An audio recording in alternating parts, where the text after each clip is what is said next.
Welcome back, everyone. We're here today with episode 2034 of the Cabral Concept. We are going over these 7 intermittent fast boosting benefits for the brain. And that is because a lot of times when we think about intermittent fasting, we're really focused on body transformation, weight loss, or maybe health of the overall body. But one of the things we overlook is that as we begin to age, let's say people get into their 50s, 60s, 70s, and beyond, many people, and rightly so, are more worried about an aging brain. They're worried about forgetting their family's names and all their different memories, and also their ability to perform at a cognitive level like they could 20, 30, 40 years ago. So the good news is this: you honestly do not need to worry about those things no matter how old you get. And that's the truth, as long as you are following certain health-based principles. I've spoken about those before in my book called The Rain Barrel Effect. Again, that book is completely free now. You can grab that at stephencabral.com. You can get it over at amazon.com, at most countries around the world. All profits go to charity from that book. But that teaches you what you need to do to live a long, healthy life that spans everything from autoimmune issues to headaches, to migraines, to allergies, to brain issues, to learning disabilities, etc. So you really want to check that out if you haven't already. It takes you step by step into the 10 toxins as to why we don't get well, and then using the de-stress protocol that I've used in my practice now for 20 years, working with over 250,000 people, that teaches you exactly how to basically empty that rain barrel and get well again. So that is just a little bit of hope for you before we get started on these 7 specific benefits of intermittent fasting for the brain. So an intermittent fast, just for those people that may be new to the show, and I'll link up all of the intermittent fast below today at stephencabral.com/2034. I've got about a half a dozen research articles. Anybody who likes to do the research, I'll link those up today as well. But let's talk about just a quick overview. Intermittent fasting is not eating typically every day for 12 hours or more. Or it could just be saying 2 days a week, I'm going to go 12 hours or more without eating. It really depends on your definition of intermittent fasting. The simplest way to look at it, the simplest way to really complete it, is to say, I'm going to stop eating at 6 or 7 at night, and then I'm not going to eat again the next morning until 6 or 7 or 8 o'clock. And that gives you a very simple 12-hour to 14-hour intermittent fast that almost anyone can do, over 99% of the people. Type 1 diabetics, those people dealing with severe hypoglycemia or anything like that may not be able to. But again, you can speak with your doctor about those specific issues. So that is intermittent fasting, just in a little nutshell. Of course, it's not that simple, but I give many examples on previous shows.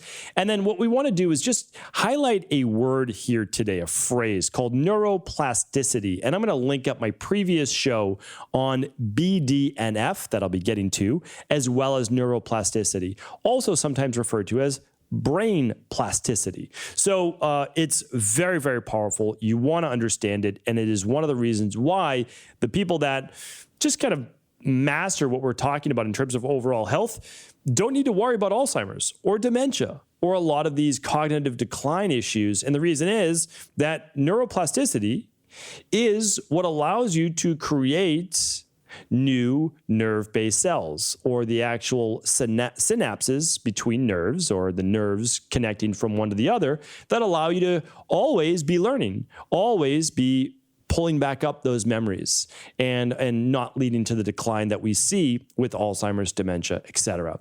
So we are going to talk about neuroplasticity today, that reorganization of the synaptic connections, the ability to create new memories, to create new learning experiences, to improve overall cognition. Cognition is just your body's thinking-based capacity, or your brain's capacity. So let's go into those 7 intermittent boosting benefits from doing your fast. And the first one is this: it is BDNF. So that's brain-derived neurotrophic factor, and that's just going to be referred to as BDNF.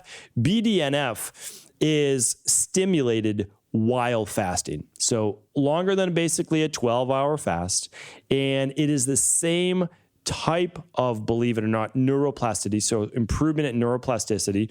This is basically the production of a protein in our nerve cells called BDNF. And it allows us to begin to create, which is our second one, a new generation of nerve cells, specifically in the hippocampus. So let's take this back a step. We know that when we stop eating for a certain percentage of time, our body can then focus on repair and renewal. And that's no different than in the brain. So the brain says, oh, okay, I don't have as much to work on right now, and we'll be getting to inflammation in a moment. There's less inflammation. I can go about creating and regenerating and repairing the nerve cells in the brain, specifically those synaptic connections, which allow for the memories and the learning to take place. So this is really powerful because basically what it's saying is that we need to sleep and we need to stop eating for a certain percentage of the day, certain time of the day, so that our bodies can go to work on the repair-based cycle. Too much in our society, in our culture, we're focused on the always doing more, eating more, just exercising more, everything more, which actually isn't always to our benefit. So it's funny though, because when I mention exercise, it immediately jumps into my mind because really there's two big ways that we know, and I have a whole podcast on this, so I'm going to link up the other podcast on BDNF. You can find that at stephencabral.com/2034. So another great way, though, to increase BDNF, neuroplasticity, brain plasticity, think of it, the ability to renew the brain, that's how you should think about that, is through exercise. So believe it or not, exercise, besides fasting, as long as it's not overdone and creates too much inflammation, is actually a great way to increase BDNF as well. All right, so number one, BDNF, that's the main driver that we're talking about, the main protein that we're talking about in nerve cells of the regeneration, and this can create new nerve cells, so it can actually help. And I just shared that with you just last week on how doctors are helping people overcome Alzheimer's. Was that 2 weeks ago? Believe it or not, that was 3 weeks ago. That was on episode 2022. So episode 2022, 2 weeks ago, the 25 ways doctors are reversing Alzheimer's and dementia with a 90% success rate. I'm going to link up to that. That was episode 2022. And why that's really important and powerful is because they're using the power of BDNF. All right, one more point on BDNF. Number 3 is that it makes the current in new nerve cells more resistant to stress. This is absolutely phenomenal because think of it this way. When you first go to the gym, let's say you haven't been in the gym in 20 years, or let's say you haven't been in the gym for your whole life. If you were to go to do a workout and it was 3 sets of 5 exercises, you'd be inflamed and sore the next day, probably for like 2 or 3 days. Not a good idea, right? Your body is not accustomed to that type of stress. Now, is that stress good? Well, no, not at that moment. Those 3 exercises times 5, the 15 sets, not good for you. However, what would you be able to handle? Well, probably 1 set the first week. Body weight exercises, you do well, great. We're going to do body weight the second week. We're going to do 2 sets of that, same exercises. Okay, no soreness still, great. Now we're going to do 3 sets. So now in 3 weeks, we can handle that stress load. It's the same thing with your brain. By giving your body a period of time of intermittent fasting, it allows you then to better be able to buffer stress. These new nerve cells are stronger. They have more, I don't want to use the word antioxidant, but like an antioxidant capacity that they're better able to deal with oxidative stress. And that's a very powerful thing to look at that because intermittent fasting, again, not just great for the body overall, but actually for the brain. And this is huge. So you'll be able to buffer the stress most likely of cortisol and other stresses like neurotransmitters like norepinephrine better if you're able to handle intermittent fasting. All right, that was number 3. Number 4, we go back to our friend autophagy. If you don't know about autophagy, this is, in a nutshell, we'll give a lot of nutshells here today, is the body's ability to clean itself up and repair during a time of normalized blood sugar levels, so in between meals, and specifically longer than 16 18 hours is typically the minimum for big autophagy-based repair, and then 24 hours. So you're still getting it though overnight. If people like to say, well, I'm not going to get into autophagy unless I fast for 18 hours, 24 hours. Well, no, that's not true. That your body wouldn't be working very well if it wasn't always doing cellular cleanup. So it does. It just does it to a greater degree after the 18-hour mark, 24-hour mark, okay? And that's why we do more quarterly detoxes that allow for deeper autophagy. But the nice thing is, when you do fast, especially that 12 hours overnight, your body is getting into deeper autophagy and cellular cleanup. So this means that it's removing a lot of the damaged molecules and dysfunctional mitochondria in the body, right? And it's doing that at a much faster rate. It also helps, and this is really important, with not allowing for tumor growth. And it does that because the body is not in this anabolic state when it's not eating. So it's interesting. I always relate as essentially this scale, this balance. Too much fasting, especially later in life, or if you're more of an ectomorph or Vata body type, too catabolic. Not good. That creates dis-ease in the body as well. Now, of course, too much anabolism, especially if you're more of a Kapha body type or endomorph, you're going to what? Well, that's going to lead to dis-ease as well. More weight gain, more potential tumor, etc. So we have to look at this. It's all a delicate dance. And so we want to look at, we need to be able to fast. We need to be able to get into autophagy to help kill cancer cells, to help with cellular cleanup. All the cells in our body give off waste to take care of that waste, to eliminate it then through our liver, then through our stool and our kidneys, and through our urine, and through our skin, and through our sweat. Those are the main ways we're able to get rid of that through natural detox-based processes. So autophagy, really powerful for the brain as well, because the brain needs cellular cleanup in its own right. All right, number 5 is you're able, and at a faster rate, able to repair neural synapses. So what does that mean? And then form new synaptic clefts, essentially, the ends of those neurons. So this means that when your body is producing more BDNF, there's more neuroplasticity.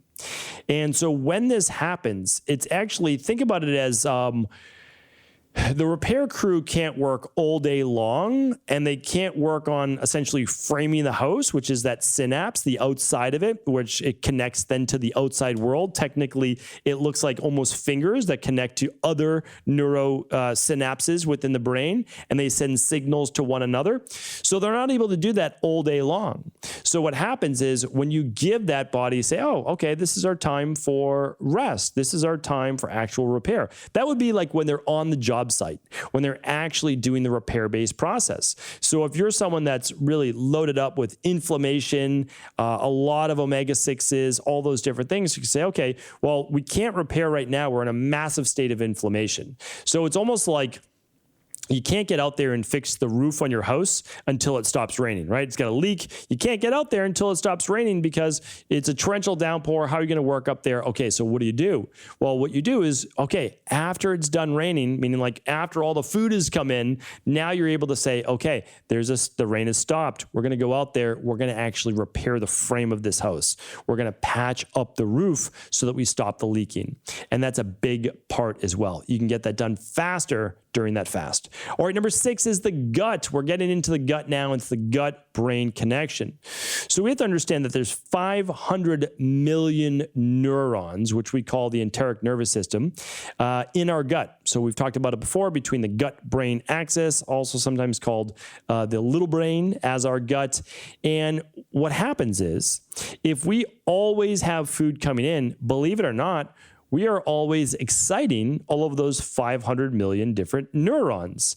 And if we're always exciting those 500 million neurons, it can send signals to the brain, especially if there's inflammation or food sensitivities or candida overgrowth or SIBO or parasites, that something is wrong. So there's now more brain excitivity, and we don't want that necessarily, because we cannot have excitivity of the brain without the opposite effect, which is the calming effect. Okay, so that's really important. They're called inhibitory neurotransmitters. Those are the serotonin and the GABA. We'll get to those in just a second. So what we have is, by overfeeding and overeating, we're stimulating the digestive tract too much, which is also stimulating the gut-brain axis. And if you have intestinal permeability, or AKA leaky gut, what it leads to then is more inflammation of the GALT, the gut-associated lymphoid tissue, and overall inflaming of the immune system inside of the body. Now, I guess a better way to put that would be is the immune system becomes more activated, and the more activated your immune system from all of the bacteria or waste product or proteins coming out of your bloodstream, the more inflamed you're going to be. And that's just the way that it works. When the immune system turns on, inflammation is going to turn on. It doesn't mean that your body's doing anything wrong, but what it means is that the immune cells create some type of breakdown of those proteins, bacteria, etc., and that leads to inflammation. It's just part of the process. It's a normal process, but you don't want all of that leaking into your digestive system. So the nice thing is, even if you haven't fixed your leaky gut or your candida or your SIBO or your parasites or your H. pylori or your gut dysbiosis, imbalanced bacteria, what you can do is you can stop eating for half of the day, 12 hours of the day, 6 at night to 6 in the morning, 7 at night, 7 in the morning, however you want to do it. And what that enables you to do is, at least for half the day, well, you're getting less inflamed by the process of not eating those food sensitivities or feeding the candida and bacteria to a greater degree. The last one today, and again, these are all overviews today. If some of this seemed confusing, if some of this kind of seemed high level, I get it, I understand. However, I want you to know that there's literally a podcast that breaks all of these down in more depth, and I will link those up today at stephencabral.com/2034. And for those people that are a little bit more advanced, great. There's all the scientific research if you want to get into that as well. The last one today is that if you want a happy brain, you must have a happy gut. So this goes along with the same principle. We need to give our digestive system a break. We need to also make sure that we are not feeding all of that candida overgrowth and SIBO, small intestinal bacterial overgrowth, because if we have inflammation in our digestive tract, we are most likely not producing as many of those inhibitory neurotransmitters. Now, that inhibitory sounds bad, but believe it or not, it's just calming. It calms the overexcitation. It calms the stress. And one of those specifically is serotonin. So serotonin, it's widely believed now that it's about 95%. I had always heard around 90%. Now it's looked at as around 95% of that neurotransmitter is made in your gut. It then travels around through the body and to the brain as well. So if we want more of that happy, feel-good, calming neurotransmitter, we need to make sure that our gut is not inflamed. So intermittent fasting is a great way to help with gut inflammation. And then, of course, running a lab like the bacteria and parasite stool test, or the candida metabolic and vitamins test, or the IgG food sensitivity test. You can find all of those, all my recommendations at stephencabral.com/labs. If you're interested in those types of labs, or even doing something like the CBO protocol to rebalance that gut. So those are all great things that you can do, but I just want you to know that even if you don't have it all figured out yet, that intermittent fasting is a great first step. It's a great first step to just basically putting a little water on the fire, to calming the body, to allow for those repair processes, the rejuvenating processes to take place. And that's really what intermittent fasting allows your body to do. It innately knows how to heal itself, but you need to put it in the position to heal. And hopefully these 7 tips allow you to see that intermittent fasting is not just for your body, but also a big benefit for the brain. Thank you so much for tuning into today's show. For all the details, head on over to stephencabral.com/2034. That is where the show notes will be for today. And of course, if this was helpful, please do feel free to pass it along to anyone else you believe it could serve.